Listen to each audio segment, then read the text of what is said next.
Hello, good evening, movie folks. Just me, Mike.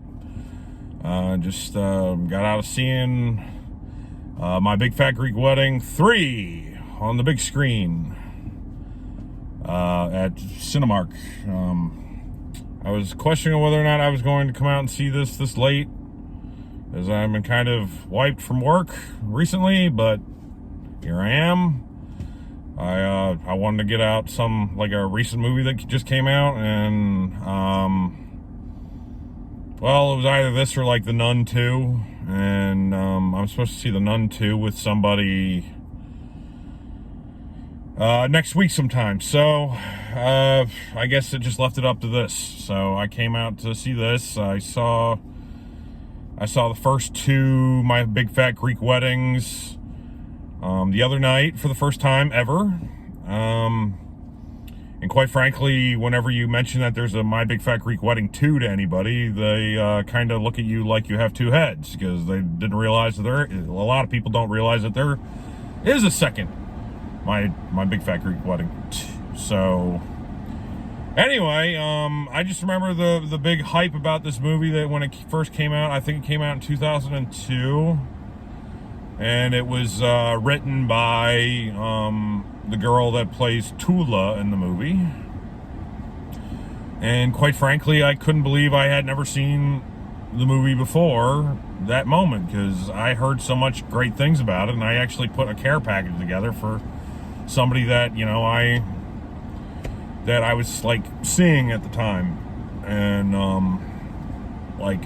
because I heard such great things about it.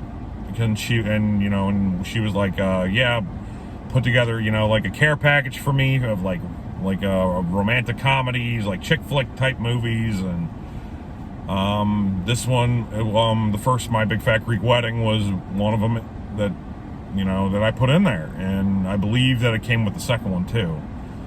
So the My Big Fat Greek Wedding, it was a smash hit, I believe. It came out in 2002, so that was 21 years ago. And then, for some reason, they decided to release the sequel in 2016. And I guess, it didn't do too well at the box office or whatever, because, I was just talking to a friend of mine right now who's he told me, that My Big Fat Greek Wedding is one of his favorite movies. And he asked me how the third one was, because I posted on Twitter that I was seeing it, and he was like, "So how's the sequel going?" And I asked him, I was like, "Which sequel?" And he's like, "What do you mean?" I was like, "Well, this is the third one." He's like, "Wait," he's like, "There's a second one?" And so he didn't even know that there's a second one, and he's one of the biggest fans of the movie. But anyway, to get back on track, so in this one basically takes place with, I guess it's supposed to take place a year after the second one. And I guess within a year after the second one, I guess Tula's father passes away, and then they decide to basically go over to Greece to meet his friends, to give their friends that he grew up with in his village that he never went back to after he left Greece. This book of mementos that he had kept over the years. The movie was written and directed by Tula. I thought it was a very sweet movie. I thought it was pretty, I didn't think it was, as memorable as the first one. Is this a movie that we really needed? Probably not. I did notice that it was produced by Tom Hanks and Rita Wilson, which was interesting. Sorry, I just look at the credits and shit like that, and so I saw that their names came up, and I knew that they had helped produce a Man Called Otto, which came out earlier this year / maybe like the end of last year, which was sort of similar to this in a certain way, where, you know, like we're talking about, you know, like somebody's like a family, like the grief of, you know, losing like a loved one, and so it's I guess Rita and Tom are going through like similar aspects of like what movies they're deciding to produce of whatever, but I mean, I felt like the pacing was a little off at some points. I felt like it was a little, you know, a little all over the place at moments. Like it didn't know where it was going. Like I felt like the writer / director, she just couldn't come to grips with where she wanted to take the movie. And of course, all three movies deal with, you know, a Greek wedding. I know, surprise, surprise. I mean, like when I was reading, the synopsis about this and saw the trailers, like it portrayed itself to being like something different. You know, like we're going over to Greece for like a reunion type thing for my father's memory, and then all of a sudden, like it's like, hey, like 3/4 of the way through, it's like, or 4/5 of the way through, it's like, hey, yeah, there's gonna be a wedding. And there's also another big secret that comes out in this movie that that we learn about, that is you know, discovered by Tula and the rest of the family. So there is that also, but I mean, I would rather watch, you know, the first one over and over and over again. The second one was okay. It was okay too. I mean, I think this one really like misses the father, like the head of the household, the father in this one quite a bit. I mean, unfortunately, he like passed away. I think he passed away in 2019, and so of course, he wasn't going to be in. Of course, like, I mean, they tried to, you know, honor his character in this, and I felt like, you know, his presence, like in the first one, definitely, like it was just so good, and I felt like that was missing in this, and I just felt like Tula was like, even though she is supposed to be like our protagonist in this movie, or through all three of the movies, I felt like she was more of like a side character in this one. Like I couldn't really come to the grips of like who exactly was our protagonist in this. And I mean, that's my biggest take from the movie, pretty much, is, you know, that I felt like that I think that they, you know, I don't think it was a cash grab by any means. I think that they really wanted to do something nice and cute and fun and funny, and, you know, try and, you know, capture some of that, you know, old magic that they had with the first one, even the second one. But I just felt like it was just a little that it lacked an identity, is what I'm saying. You know, like, I mean, it just lacked an identity. Like, I mean, the director, I know she probably wanted to do something more with this, but sometimes, you know, like, you know how it is, like life, like sometimes when you want to do something more, and then like something's really holding you back, and I just felt like this was going on here. They, quite frankly, they could have just, you know, did one movie. We don't need two other movies. And I mean, I believe there was also a TV series too that lasted for about, you know, a cup of coffee. And so that's just my whole take on it. Like, I I don't know. I mean, Tula was, I just felt like she was like wallpaper in this. And like even Aiden, or not Aiden, I mean, her husband in the movie, I forget his name. I felt like he was kind of like wallpaper as well. And it's a little hard to make a good movie when you don't even know who your protagonist is. It was like kind of like all over the place. And I mean, I know that we're talking about like she wanted to emphasize, you know, the Greek family is like a big family. Maybe that's what it was. Maybe like the whole aspect of it is, you know, that the protagonist is like it's her Greek family all together, but then she tries to rein it back and like double down and say, you know, and put herself as like the protagonist, like the main character, head of the household type person in the movie, when I just watched like 90 minutes of it and it's not that at all, you know. So it, like, I mean, actions speak louder than words, and so I mean, in your actions in the movie, I just sort of felt like I was watching like Avatar, The Way of the Water again. Like, I mean, Tula is basically like the main character by name only. Whereas like the same thing happened with Avatar, The Way of the Water. That was like one of my biggest gripes with that was, you know, that Jake Tully from, you know, our main guy from the first one, like he's basically like wallpaper in that one, and he's not even the main protagonist in his own movie type thing, and it was just a little alarming. And his character just deviated so much from what happened in the first one. And I know I'm all over the place, that I'm, you know, talking about two different things. I'm just using analogies, I guess, and that's just what I come from with this, is, you know, that I just felt that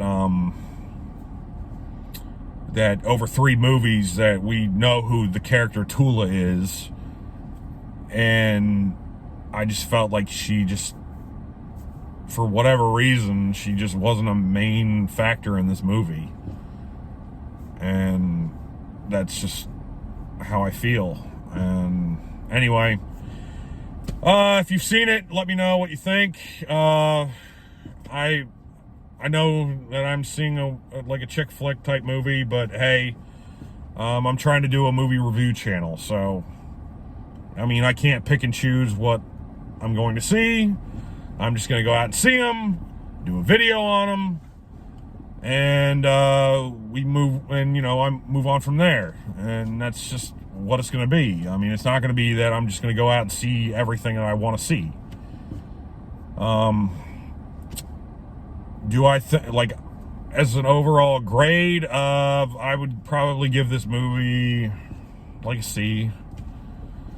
I thought it was decent. I thought it was funny in certain parts. I mean, I was chuckling. I mean, I think I was the only one that was chuckling at a lot of the stuff, which is unfortunate. I mean, the theater I was in was pretty full for like a 10:30 night, like a 10:30 showing on Friday night. I was a little upset, you know, the people that, like, I mean, when I got there, I had, like, I mean, nowadays we have reserved seats, and somebody was, like, 2 people were sitting in my seats, so I had to, you know, I didn't want to go over and look over their shoulder, and, because, I mean, in this day and age, you know, you don't know how people are going to react, so I just assumed they were my seats, and I just went and I sat in a different seat. And then when the movie ended and I was leaving, like, and they left all their shit on their fucking, like, you know, on the, like, in their seats, just like, you know, trash people do. I mean, my God, how hard is it to just pick up your garbage and throw it in the garbage can on your way out of the theater? You know? It's just like the people, you know, leave shopping carts behind at the grocery store. It's not that hard. Put the shopping cart back. I mean, I was reading somebody earlier saying, you know, like, well, mind your own business about shopping carts being left places. Well, guess what? Like, I went to I went to lunch one time, like a couple months ago, at a Korean barbecue place.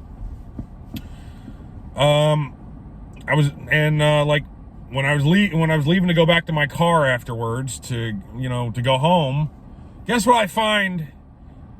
Basically, like penetrating into the side of my driver's side door. It was a shopping cart from the grocery store, because somebody was too lazy to go, and put the thing back in the shopping cart cubby. And so now I have like a dent and shit like that in my door because like somebody didn't put the fucking thing back, which pissed me off. And and did they leave any information or anything for me to take care of it? No. It's my problem, and I'm just like, what, fuck it. I'm not gonna, whatever. But I mean, the whole thing is just annoying and aggravating. And the same thing goes for, movie theater stuff. I mean, like I saw, this is the reason why I don't really like Jerry Seinfeld very much, and I think he's an asshole, is because like I saw a thing where he was on some kind of, I think it was like the Grammys or the Oscars or something like that. I don't remember, but I mean, he was telling a joke about how like when he goes to the movie theater, he makes sure that like he basically makes a mess, the messiest. He leaves the biggest mess for the theater people to clean up after he's done, after the movie's finished, to give them basically like to keep them keep them having a job or some shit like that. And I was like, dude, you're an asshole if you do that. I mean, my God, just like the people tonight, leaving their shit in the theater. When, I mean, all it takes is like 2 seconds to pick up your garbage and throw it in the trash. Anyway, so sorry, I just went off on a tangent for about, I guess, like 2 or 3 minutes about that. So anyway, back to the movie. I would give this movie a C. I wouldn't buy it. In fact, the only reason why I bought the second one when I got that care package from my friend was because, they were being sold together. I mean, there was no other way to buy the first one was without buying the second one. So, anyway, I mean, I came out to see this so that we can talk about it also, because I mean, she's a big fan of the first two, and so I just came out here to see it, to catch up, to have something to talk about with her, and give myself a little bit of content too for my channel. And but anyway, I wouldn't buy it. When it comes out to streaming, yeah, I guess go out and stream it. It'll probably go to Peacock. The first two movies are on Peacock right now. That's how I watched them. Even the first one is on HBO Max too.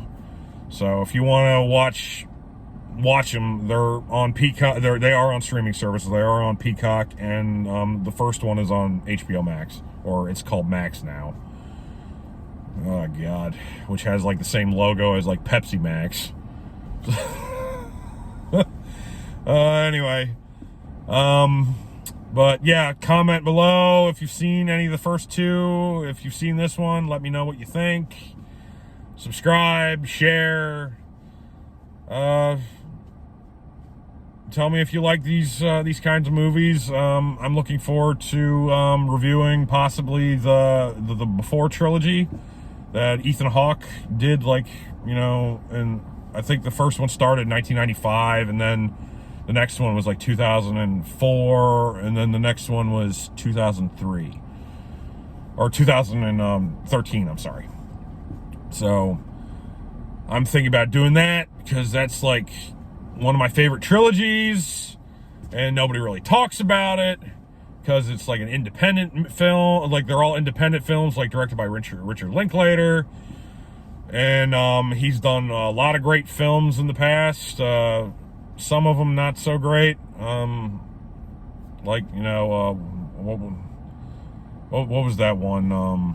Like Childhood or Adulthood or whatever, that one that came out about like 10 years ago, where it was like, it took place over like 12 years or something like that. Boyhood, or I don't remember. But anyway, I felt like that movie was, just basically, it was it was kind of pretentious, you know. It was just like sort of, hey, yeah, let's give you a participation trophy and stuff like that because you've done something that nobody else has ever done before with, you know, documenting somebody just like, you know, actually like growing up from starting from like age 6 to like age 18 on screen. But that doesn't necessarily mean that it was a good movie, you know, because I mean, like, you have to do something with the character development and make something happen through it all. And I just felt like it was just you know, like too ambitious for its own good, and it was not.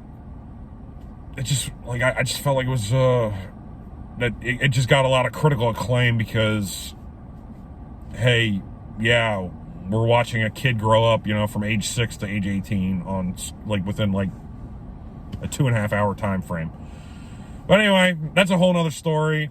I like a lot of other Richard Linklater's films, you know, like A Scanner Darkly and a bunch of other things.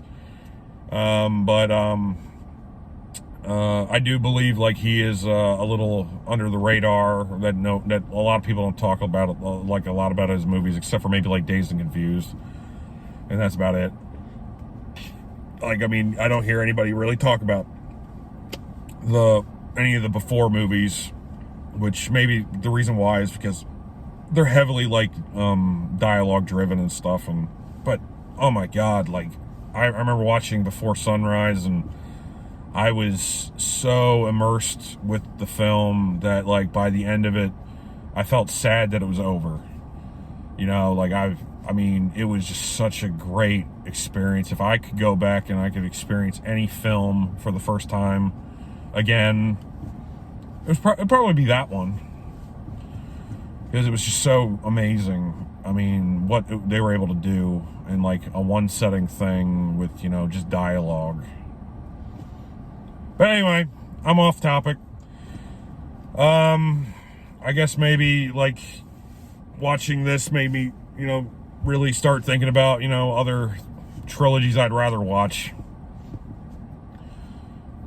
This one should have just been like a one-off and that's it. Whereas, you know, the Before trilogy, they were able to do something special with that without losing sight of everything. And you could feel like it was just like, you know, really loved.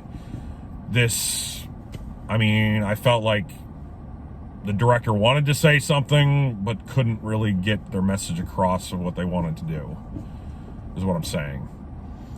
And when you're putting out mixed messages and you don't even know what your film is about and you don't even know who your main character is about in the film, then you're just going to leave your audience like confused as well. And you left me confused about like what I invested my time in for the last like 90 minutes.